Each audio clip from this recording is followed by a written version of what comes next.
ঈশ্বরের নামে শপথ করিতেছি। 20 मई 2011 यही वो तारीख थी जब करीब 3.5 दशक पुराने लिफ्ट के गढ़ को ढहाकर ममता बनर्जी बंगाल की सत्ता के सर्वोच्च सिंहासन पर काबिज। विधि द्वारा स्थापित भारतवर्षेर संविधानेर प्रति आमि अकपट श्रद्धा और निष्ठा पोषण करिब। कोलकाता के एक छोटे से घर से निकलकर इन गलियों से होते हुए ममता बनर्जी पश्चिम बंगाल की दीदी बन गई। अपने एग्रेसिव स्टाइल पॉलिटिक्स के ऊपर भरोसा करके उन्होंने पश्चिम बंगाल में ऐसा मुकाम हासिल किया जो कोई महिला को नसीब नहीं हुआ। वो पश्चिम बंगाल के पहला महिला मुख्यमंत्री है जिन्होंने अपने दम पर ये जीत को हासिल किया है।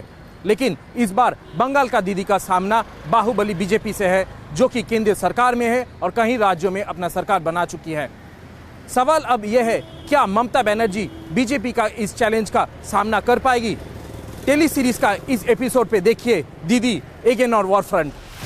ममता बनर्जी की राजनीति को समझने के लिए फ्लैशबैक में जाना होगा और दीदी की पहचान सिंगूर के बगैर अधूरी है।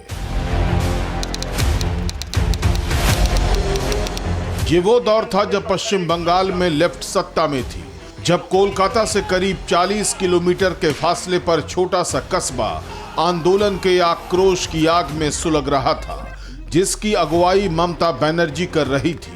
टाटा ने सिंगूर में नैनो प्लांट लगाने का फैसला किया था।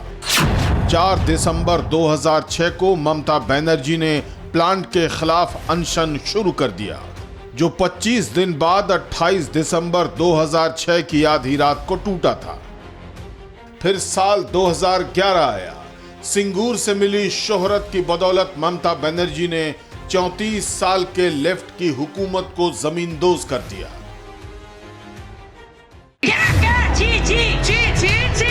कितना गोली चलाओगे?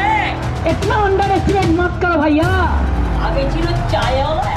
जिद और जुझारूपन तो ममता के खून में रहा है, लेकिन 2014 के बाद हालात बदलने शुरू हो गए। बंगाल में बीजेपी का भगवा परचम लहराने लगा।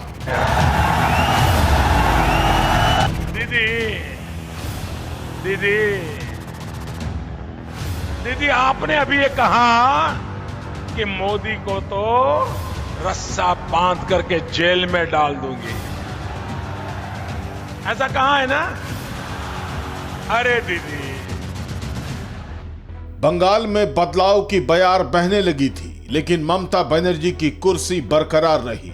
2016 में भी हर अनुमान और अंदेशे को जमींदोज करते हुए ममता बनर्जी लगातार दूसरी बार बंगाल की सत्ता पर काबिज हुई। ममता बनर्जी ईश्वर और अल्लाहर नामे शपथ करिতেছি যে বিধি দ্বারা স্থাপিত ভারতের সংবিধানে। लेकिन इस दौरान कई विवादित फैसलों ने दीदी की सियासत को कटघरे में खड़ा कर दिया।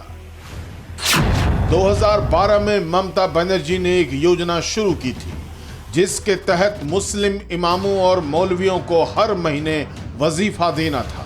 स्कूली किताबों से भगवान राम से जुड़ा चैप्टर हटा दिया गया।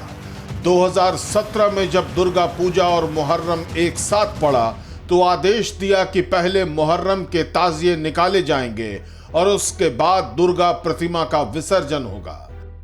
बांग्लादेशी घुसपैठियों को लेकर भी ममता बनर्जी पर नरम रुख रखने का आरोप लगता रहा है।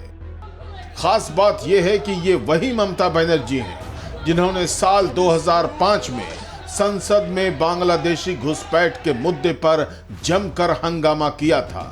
इतना ही नहीं, संसद की सदस्यता से इस्तीफा तक दे दिया था।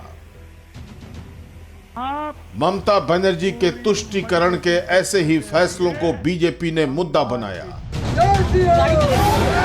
बंगाल में जय श्री राम के जयकारे गूंजने लगे, रामनवमी पर जुलूस निकाले जाने लगे और बंगाल का वोटर परिवर्तन का इशारा देने लगा। लेकिन सवाल बरकरार है, क्या बांग्ला मानुष का ममता से मोह भंग हो चुका है? क्या टीएमसी का वोटर विकल्प तलाश रहा है? बंगाल विजय के लिए बीजेपी की स्ट्रेटजी क्या है? इन सभी सवालों के जवाब अगले एपिसोड में देखिए। परवाह देश की, सोमवार से शुक्रवार रात 10 बजे TV9 भारतवर्ष पर।